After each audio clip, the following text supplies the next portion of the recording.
CM Yogi Adityanath ने स्कूलों के आधुनिकीकरण के लिए दिए 404 करोड़। बोले प्रदेश का बीता कुछ समय था अंधकार युग। राम मंदिर की प्राण प्रतिष्ठा से पहले अयोध्या किले में तब्दील होगी अयोध्या। एआई सर्विलांस, सीसीटीवी और चप्पे चप्पे पर तैनात होंगे जवान। बरेली में 3 तलाक पीड़िताएं बना रही हैं रामलला के सुंदर वस्त्र। 3 तलाक पीड़िताएं खूबसूरत पोशाक और अयोध्या लेकर जाएंगी। वस्त्र बनाने में तन मन धन से जुटी। सिपाही के हत्यारोपी हिस्ट्री शीटर अशोक यादव के घर चला बुलडोजर। हिस्ट्री शीटर की 3 मंजिला इमारत को जमींदोज किया गया। कासगंज में विवाद की सूचना पर पहुंचे इंस्पेक्टर। हरिभान सिंह को लगी गोली। पशु को लेकर ग्रामीण क्षेत्र में 2 पक्षों में था विवाद। घायल इंस्पेक्टर को अलीगढ़ किया गया रेफर। वाराणसी में हुई झमाझम बारिश। 18 जिलों में अलर्ट। कानपुर और प्रयागराज में भी बारिश। मुजफ्फरनगर में 4 डिग्री सेल्सियस पहुंचा तापमान। आप देख रहे हैं के न्यूज, खबरों का सारथी। खबर उत्तर प्रदेश के साथ मैं सोनी चौहान। सबसे पहला रुख करते हैं, एक नजर डालते हैं 2 मिनट 10 खबरों पर। पीएम मोदी ने अयोध्या की मीरा को भेजा नववर्ष का तोहफा। नववर्ष के बधाई संदेश के साथ गिफ्ट पाकर परिवार उत्साहित। अयोध्या इंडिया 17 जनवरी से शुरू होगी यात्रा। अयोध्या के लिए वन स्टॉप यात्रा की शुरुआत। विमान बेंगलुरु से अयोध्या के लिए भरेगा उड़ान। गोरखपुर में 6 और 7 जनवरी को गोरखपुर रहेंगे सीएम योगी आदित्यनाथ। 2 दिन में 4 सभाओं को करेंगे संबोधित। संकल्प यात्रा के तहत 4 कार्यक्रमों में भी जाएंगे। लखनऊ में पीएम मोदी फरवरी से करेंगे चुनावी रैलियों का आगाज। पहले चरण में यूपी में 3 रैलियां करेंगे पीएम मोदी। सभी 6 संगठनात्मक क्षेत्रों में पीएम की रैली होनी है। कन्नौज में एक बार फिर गरजा बुलडोजर। हिस्ट्री शीटर के घर शुरू हुई बुलडोजर कार्रवाई। हिस्ट्री शीटर मुन्ना यादव के घर पर शुरू हुई कार्रवाई।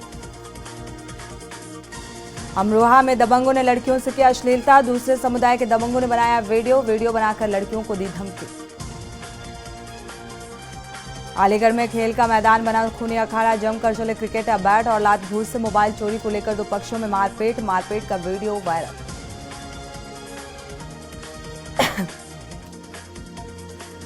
औरैया डिवाइडर से टकराई एम्बुलेंस। पलटी शव लेकर जा रही एम्बुलेंस। डिवाइडर से टकराकर पलटे एम्बुलेंस। चालक की उपचार के दौरान हुई मौत। रायबरेली में दिन दहाड़े घर में घुसकर नाबालिग से दुष्कर्म। युवक ने घर में घुसकर नाबालिग का किया दुष्कर्म। पुलिस ने आरोपी युवक को हिरासत में लिया। जालन में अवैध मिट्टी खनन पर बड़ी कार्रवाई। लगातार मिल रही शिकायतों के बाद कार्रवाई। एसडीएम के साथ पुलिस ने मारा छापा। वक्त एक छोटे से ब्रेक का, लौटेंगे जल्द। ब्रेक से वापस आ रहे हैं, रुक करते हैं खबर उत्तर प्रदेश का। लखनऊ से अहम खबर सामने आ रही है। वित्त नियंत्रक और मुख्य अभियंता आमने सामने आ गए हैं। वित्त नियंत्रक कर्मचारियों को रिलीफ ना कर बांट रहे काम और मुख्य अभियंता कर्मचारियों को रिलीफ नहीं किया जा रहा है, जिसको लेकर चिट्ठी लिखी गई है। कर्मचारी नुपुर निगम के प्रमोशन और पदस्थापन का ये पूरा मामला।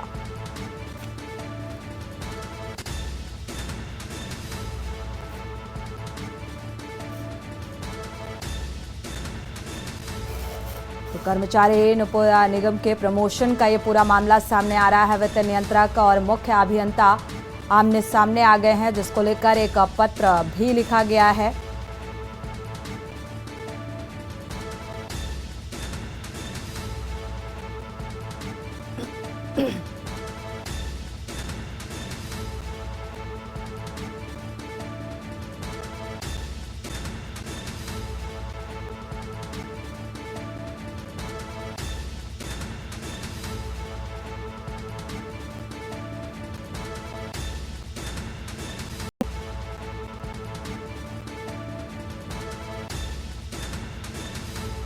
इसी खबर पर संवाददाता संदीप कुमार जुड़े हुए हैं ज्यादा जानकारी के साथ। संदीप, इस मामले को लेकर क्या अपडेट सामने आ रही है? आमने सामने वित्त नियंत्रक और अभियंता आ चुके हैं। में ट्रांसफर और पोस्टिंग होती है? देखिए, बिल्कुल निश्चित तौर पे जिस तरीके से सिंचाई विभाग में ट्रांसफर और पोस्टिंग होती है, जिसके बाद सबसे पहले जो प्रशासनिक अधिकारी होते हैं उनके प्रमोशन होते हैं, यानी कि जो नीचे स्तर पे होते हैं उनके प्रमोशन किए जाते हैं, फिर उनकी पदस्थापना की जाती है। पदस्थापना होने से लगभग 15 दिन गुजर जाते हैं, लेकिन उनका कार्यभार जो है वो ग्रहण नहीं होता। इसको लेकर के अब जो है जो वित्त नियंत्रक हैं और मुख्य अभियंता हैं दोनों आमने सामने हैं। यानी कि कहा जाता है कि जिस तरीके से सिंचाई विभाग में जिस तरीके से एक तरफ से पदस्थापना होती है, फिर उनकी कहीं ना कहीं पदस्थापना जब हो जाती है तो उन्हें कार्यभार ग्रहण करना होता है, लेकिन डेट निकल जाती है, समय गुजरता चला जाता है। इसके बाद भी राजीव कुमार जो कि वित्त नियंत्रक के पद पे वहां पे तैनात हैं, लेकिन कहीं ना कहीं उन्हें फिर से काम जो है प्रधान सहायक के पद का जो काम होता है वो दे देते हैं। यानी कि जिस व्यक्ति का प्रमोशन होता है वो प्रशासनिक अधिकारी बन जाता है, लेकिन जो वित्त नियंत्रक होते हैं उनके एक पद नीचे जाकर के प्रधान सहायक का काम जो है फिर से बंदरबाट कर देते हैं, वो भी 28 दिसंबर की तारीख में। जिसके बाद से नाराज होकर के मुख्य अभियंता एक पत्र लिखते हैं, जो कि मुख्य अभियंता विजय कुमार बसेड़िया हैं, और उन्होंने ये पत्र लिखा। उसमें साफ तौर पे पत्र पे कहा गया है कि इनको कार्यमुक्त किया जाए अपनी जगह से, यानी कि वो अब जहां पर उनका अनुभाग 4 में ट्रांसफर पदस्थापना हुई है वहां पर उन्हें भेज दिया जाए। लेकिन हालांकि अब से 3 दिन गुजर चुके हैं, लेकिन अब तक जो है किसी तरीके से उनको रिलीव नहीं किया गया है। ये एक सबसे बड़ा विषय है। यानी कि जिस तरीके से सिंचाई विभाग में अगर हम इस खेल की बात करें तो इससे पहले भी कई बार राजीव कुमार इन मामले को लेकर के सुर्खियों में रह चुके हैं। कई अपने कर्मचारियों को बचाने में लगे रहते हैं, उन्हें कुछ अपने स्पेशल जो उनके कर्मचारी होते हैं उनको कार्यभार वो बांट देते हैं। तो साफ तौर पे उनका जो मकसद है वो साफ है। कहीं ना कहीं जो वित्तीय अधिकारी हैं उनका साफ तौर पे जो रवैया है वो अपने अधिकारियों के प्रति किस तरीके से इसको लेकर के जो उनके ही अपने कर्मचारी हैं उनकी नाराजगी भी देखने को मिल रही है। जहां तक अब तक की बात की जाए तो लेकिन दोनों ही मुख्य अभियंता और वित्त नियंत्रक आमने सामने है, लेकिन अभी तक की अगर बात की जाए ना तो अभी तक उनको रिलीव किया गया है निपुण निगम को, ना ही वहां से वो अभी तक पदस्थापना होकर के ज्वाइन किया है। यानी कि उनको प्रशासनिक अधिकारी का उनको पद मिल चुका है, लेकिन अब तक वो प्रधान सहायक का ही कार्य करती हुई नजर आ रही हैं। बिल्कुल, देखा जाए अब अभियंता की तरफ से ये पत्र भी लिखा गया, बावजूद इसके कोई आश्वासन या किसी भी तरीके की कोई बातचीत जो है वो बनती नजर नहीं आ रही है। अगर इस पत्र को भी अनदेखा अभी तक किया गया, जैसा कि आपने बताया कि अभी तक किसी भी तरीके का कोई आश्वासन नहीं मिला हुआ है और प्रमोशन होने के बावजूद भी रिलीफ ना करने के पीछे की वजह क्या है संदीप?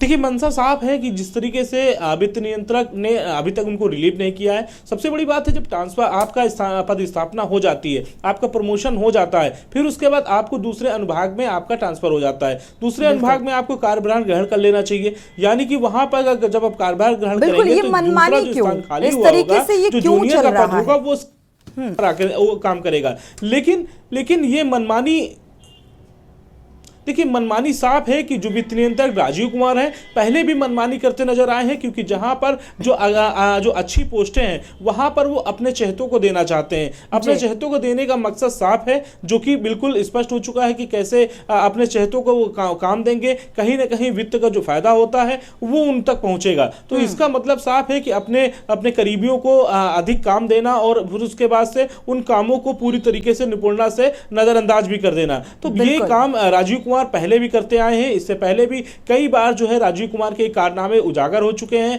कहीं ना कहीं इस पूरी मंशा के पीछे उनका मकसद साफ है। लेकिन इस पूरे मुद्दे की अगर हम बात करते हैं तो मुख्य अभियंता ने जो पत्र लिखा, विजय कुमार बसेड़िया ने जो पत्र लिखा है उसमें साफ तौर पर रिलीव करने के लिए लिखा है, लेकिन अब तक ना तो विभागाध्यक्ष ने इस मामले को संज्ञान लिया है, ना ही जो है अब तक जो है राजीव कुमार इस पत्र का कोई संज्ञान ले रहे हैं कि जिससे कि वो अपने कर्मचारी को रिलीव करे और दूसरी जगह पे जाकर के वो कार्यभार ग्रहण करे। ऐसे में अब ये विवाद जो है लगातार बढ़ता चला जा रहा है। जो और भी जो वहां अनुभाग में काम करने वाले कर्मचारी हैं उनको वो नाराजगी दिखाना शुरू कर दिए हैं। यानी कि साफ है, उनका कहना है कि अब क्या वित्त नियंत्रक एक ही व्यक्ति को सारे काम देते सौंपेंगे या एक ही व्यक्ति पर मेहरबानी करेंगे। तो इन सारे मुद्दों पर लेकर के अब जो है तरह तरह की बातें जो है वो सिंचाई विभाग में शुरू हो चुकी हैं। लगातार इस पे जो है चर्चा का विषय आज दिन भर बना रहा है। लेकिन अब देखने वाली बात ये होगी कि क्या के न्यूज की जो खबर है इसको देखने के बाद बिल्कुल इसका क्या कुछ असर देखने को मिलता लगता है क्या ये रिलीफ मनमानी ऐसे ही व्याप्त रहेगी, क्योंकि अब कर्मचारियों की जो नाराजगी है वो भी सामने आने लगी है।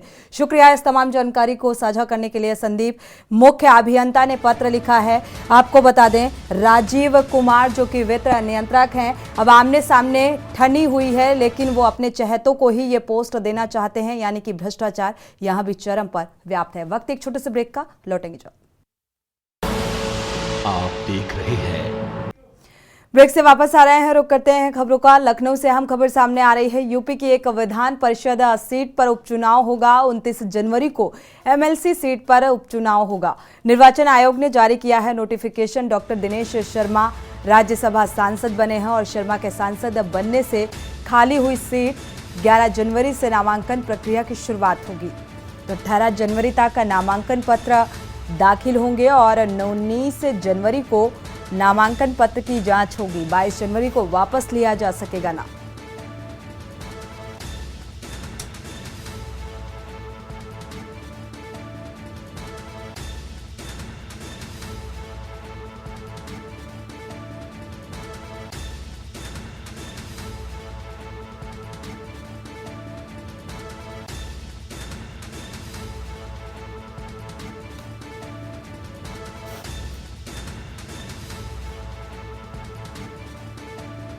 तो 11 जनवरी से नामांकन प्रक्रिया की शुरुआत हो जाएगी। 18 जनवरी तक नामांकन पत्र दाखिल किए जाएंगे। 19 जनवरी को होगी नामांकन पत्र की जांच। 22 जनवरी को वापस लिया जा सकेगा नाम। तो यूपी की एक विधानसभा सीट पर उपचुनाव होगा। 29 जनवरी को एमएलसी सीट पर उपचुनाव होगा। तो फिलहाल निर्वाचन आयोग ने नोटिफिकेशन जारी कर दिया है। लखनऊ से अहम खबर आपको बता रहे हैं। यूपी की एक विधान परिषद सीट पर उपचुनाव होगा।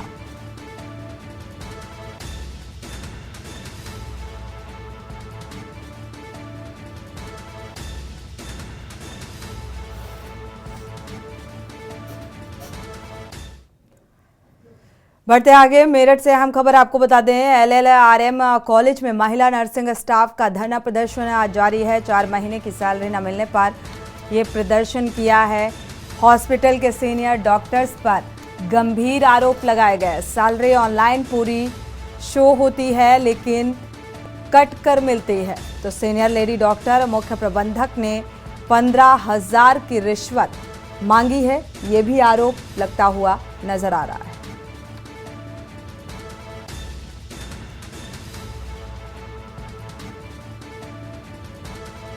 चार महीने की सैलरी ना मिलने को लेकर यह पूरा मामला सामने आ रहा है। प्रदर्शन किया। हॉस्पिटल के सीनियर डॉक्टर्स पर गंभीर आरोप लगाए हैं।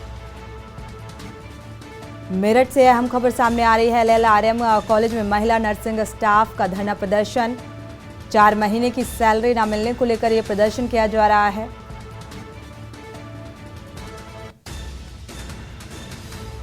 और हॉस्पिटल के सीनियर डॉक्टर्स के ऊपर गंभीर आरोप।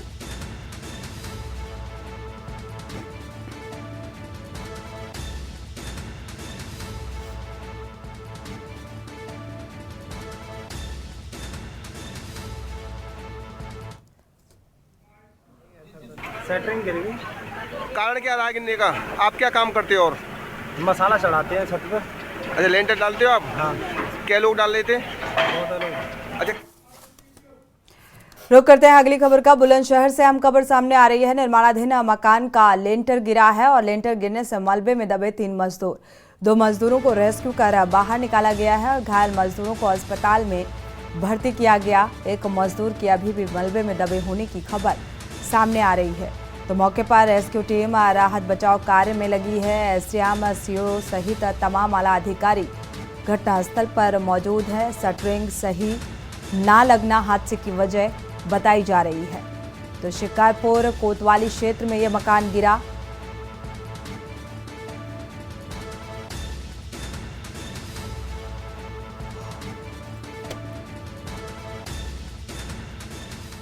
सेटरिंग गिर गई। कारण क्या रहा गिरने का? आप क्या काम करते हो? और मसाला चढ़ाते हैं छत पे। अच्छा, लेंटर डालते हो आप? हाँ। क्या लोग डाल रहे थे? 14 लोग। अच्छा, कितने लोग सुरक्षित हैं? कितने? 14 सुरक्षित है। अच्छा, फिर दवा कौन है इसके अंदर? सेटरिंग वाले दबे हैं। सेटरिंग जो सही कर रहे थे, बल्ली गिर गई थी सेटरिंग की, तो वो सही कर रहे थे नीचे। अच्छा, तो क्या लोग दबे थे? 2 लोग दबे थे और किसी का पता नहीं। जिनका पता चला वो निकाल दिए।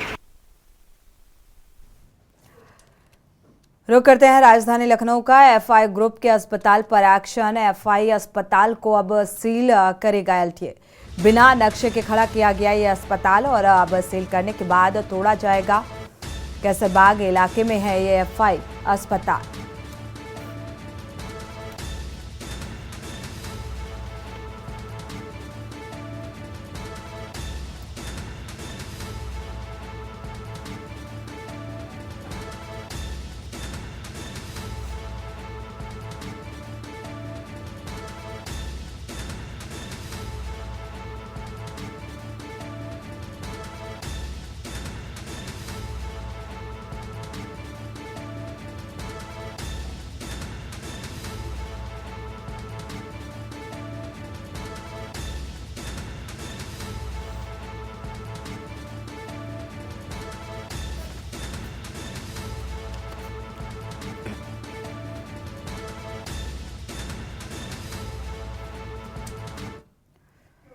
कन्नौज से अहम खबर सामने आ रही है। सपा नेता के आवास पर जीएसटी की छापेमारी और जय कुमार तिवारी बवन के आवास पर यह छापेमारी की गई है। अखिलेश यादव के बेहद करीबी बताए जा रहे हैं बवन तिवारी। जीएसटी और पुलिस टीम के करीब 30 सदस्य मौके पर मौजूद हैं।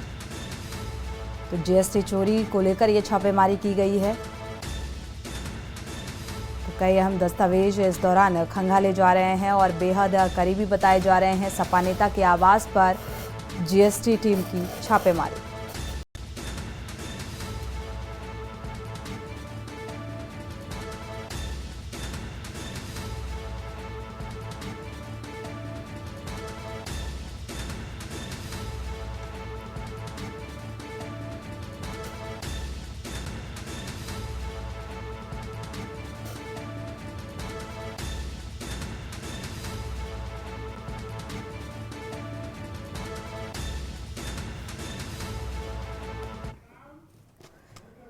इसी के साथ बुलेटिन में फिलहाल बस इतना ही। आगे खबरों के लिए आप देखते रहिए के न्यूज़ इंडिया। नमस्कार।